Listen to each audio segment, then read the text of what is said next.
উখিয়া উপজেলার কোটবাজার স্টেশন সংলগ্ন বড়ুয়াপাড়ার জলাবদ্ধতার কারণে পানিবন্দী মানুষের সমস্যা নিরসনে ঘটনাস্থল পরিদর্শন করেছে উপজেলা নির্বাহী কর্মকর্তা মোহাম্মদ কামরুল হোসেন চৌধুরী।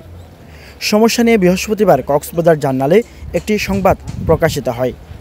সংবাদ প্রকাশের জেরে বিষয়টি আমলে নিয়ে শুক্রবার বিকেলে পরিদর্শন করে পানি চলাচলের পথ করে দেন ইউএনও।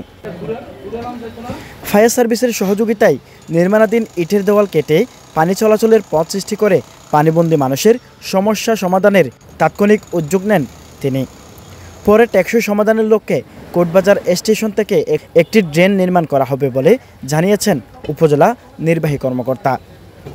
এ সময় উপজেলা academic supervisor Mohammad Badrul Alam, Ukhia press club সভাপতি সাইদ মোহাম্মদ আনোয়ার, গণমাধ্যম কর্মী ইমরান আল মাহমুদ, ইউপি সদস্য সেলিম কায়সার সহ স্থানীয়রা উপস্থিত ছিলেন।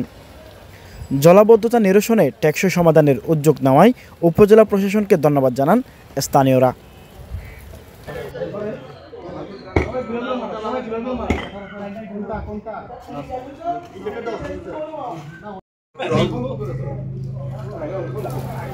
News desk, Cox's Bazar journal.